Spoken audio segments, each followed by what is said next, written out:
ধ্বংস হতে দেব না।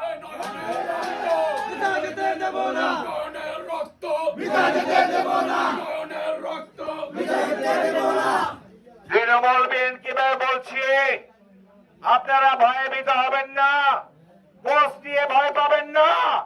বিএনপি টিকে থাকলে আপনাদের পোস্ট আপনারা পাবেন ইনশাল্লাহ। এই পাতলা এই বাঞ্ছারামপুর বিএনপিকে ধ্বংস করে নিজের দলকে প্রতিষ্ঠিত করবে, আর আমরা বসে বসে মোয়া খাবো, এটা ভাবার কোনো কারণ নাই। আমি কিন্তু সন্দীপ থেকে উঠে আসি নাই। এখানে 2011 সাল থেকে আমি তৃণমূলের সাথে কাজ করতেছি। 2012-13 সালে আমি 13টা ইউনিয়নের সবগুলা গ্রামে গিয়েছি, যাই নাই? মাঝখানে আমি বিদেশ চলে গিয়েছিলাম, সেটা হয়তোবা আমার চাকরির ক্ষেত্রে, প্রফেশনের ক্ষেত্রে, সেই জন্য হয়তোবা কিছুটা গ্যাপ হয়েছে, আমি ক্ষমা চেয়ে নিচ্ছি। আমি একজন শিক্ষক প্লাস আমি পাশাপাশি ইন্টারন্যাশনাল কনসালটেন্ট, মাঝে মাঝে কাজ করতে ইচ্ছে করে, এই জন্য করেছি। আমি বলতে চাই, এই বাঞ্ছারামপুর সুজন সাহেবের ঘাঁটি ছিল, এই বাঞ্ছারামপুর অলি আশরাফ সাহেবের ঘাঁটি ছিল, এই বাঞ্ছারামপুর খালেক সাহেবের ঘাঁটি ছিল, এই বাঞ্ছারামপুর আমাদের ঘাঁটি থাকবে ইনশাল্লাহ। আপনারা ভয়ে ভীত হবেন না, সার্কাস পার্টির কথায় আপনারা ভীত হবেন না। সার্কাস পার্টির ওই 14 জন নেতাই আছে, ওরা যেখানে যাবে ওইখানে তৃণমূলের এবং ভোট সংখ্যা কমবেই কমবে। তাদের একটা করে ফেস আছে, এদের কোনো ভোট নাই। আমি জনগণের সাথে ছিলাম, জনগণের সাথে থাকবো। আমি আপনাদের পাশে আছি, আপনাদের পাশে থাকবো ইনশাল্লাহ। আপনারা আমাকে সহযোগিতা করবেন। 12 তারিখ ইনশাল্লাহ হরিণ মার্কায় জয়যুক্ত হবে ইনশাল্লাহ, ইনশাল্লাহ। আমি আর বেশি বক্তব্য দিব না। আপনারা 2 ঘন্টা আমার জন্য অপেক্ষা করেছেন, আমি ক্ষমা চেয়ে দিচ্ছি। আমার নানা মামা ভাই যারা আছেন সবাইকে বলবো, ছোটবেলায় আমি আপনাদের এখানে মানুষ হয়েছি, আমার একটা দাবি আছে এই মাটির উপরে, আপনারা আমাকে দিক নির্দেশনা দিবেন, আমি যাতে আপনাদের পাশে থেকে এই বাঞ্ছারামপুরকে একটি সামাজিক উন্নয়ন করতে পারি। বাঞ্ছারামপুর মানুষ যাতে শান্তিতে বসবাস করতে পারে, বাঞ্ছারামপুরের ছেলেরা যাতে আরেকটু শিক্ষা গ্রহণ করে, বাঞ্ছারামপুরের বৃদ্ধ মানুষরা যাতে শান্তিতে বসবাস করতে পারে, এখানে যাতে হসপিটালের যে অবস্থা রয়েছে সেই হসপিটালকে যাতে আরেকটি সমৃদ্ধশালী হসপিটাল করা যায়। ভাইয়ের চোখে যে নদীর পাড় আছে সেখানে ইকো ট্যুরিজম যাতে আমরা করতে পারি। এখানে যাতে কোনো ভোকেশনাল ট্রেনিং সেন্টার নাই। আমরা চাবো আমাদের ছেলে মেয়ে, আমাদের বাইস্তারা ম্যাট্রিক পাস করে যাতে সৌদি আরব না যেয়ে ইন্টারমিডিয়েট পাস অথবা ভোকেশনাল ট্রেনিং এ কারিগরি শিক্ষা নিয়ে জাপান, কোরিয়া, ইটালি, ফ্রান্স যেতে পারে। আমি যদি সেই সুযোগ পাই, আমি কথা দিচ্ছি আমি সেই সুযোগের ব্যবস্থা করে দেব ইনশাআল্লাহ। আপনাদের সেই ছেলেরা যদি ইটালি যেতে পারে, জাপান যেতে পারে, তারা 3 থেকে 4 লাখ টাকার বেতন পাবে, এখনো পাচ্ছে। যারা গেছে আমি তাদের প্রবাসী ভাইদেরকে স্যালুট জানাই।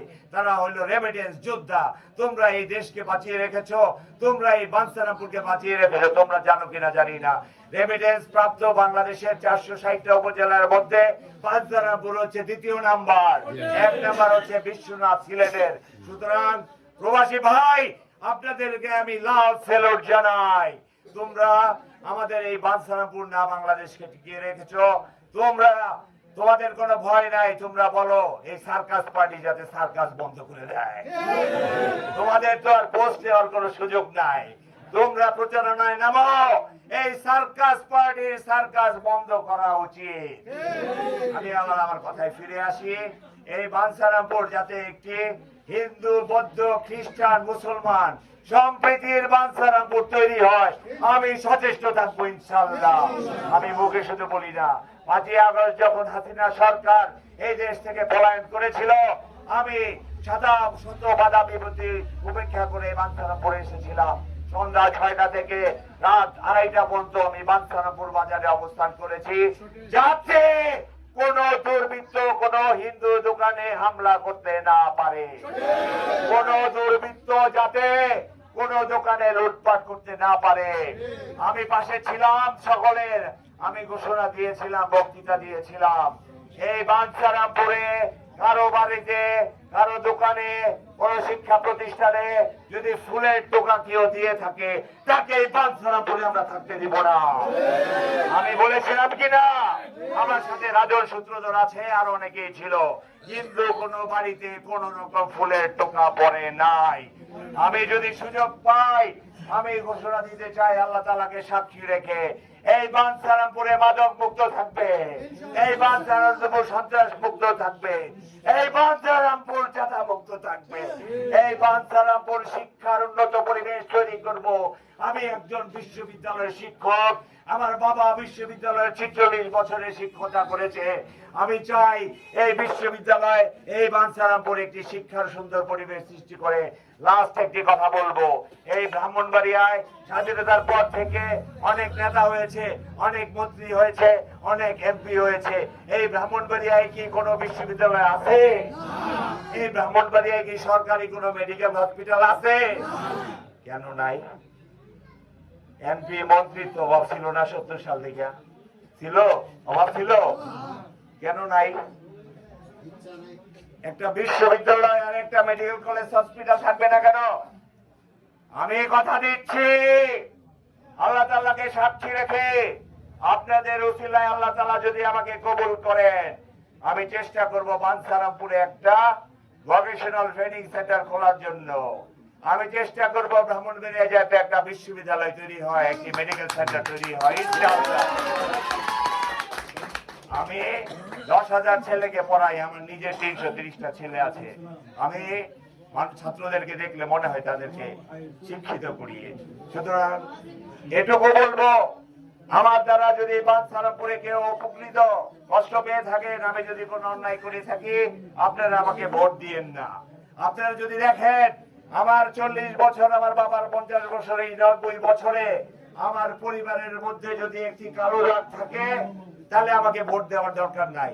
আপনারা যদি কোনো কালো দাগ না পান, দয়া করে হরিণ মার্কায় ভোট দিয়ে জয়যুক্ত করবেন ইনশাআল্লাহ। পরিশেষে একটা কথা বলতে চাই, এই বাঞ্ছারামপুরকে বিএনপিকে ধ্বংসের চেষ্টা যে সমস্ত সার্কাস পার্টি করতেছে, আপনারা সাবধান হয়ে যান, সাবধান হয়ে যান। এই বাঞ্ছারামপুরকে আমরা ভালোবাসি। আপনাদের ওই টেন্ডারবাজি আর চাঁদাবাজির জন্য এই বাঞ্ছারামপুর তৈরি হয় নাই। আমরা এই বাঞ্ছারামপুরকে অন্য কারো বর্গা দিতে রাজি না। আপনারা এই বাঞ্ছারামপুরে থাকবে। অন্য জায়গা থেকে আইসে হঠাৎ করে মসনদে বসে যাবা, চিনো না জানো না।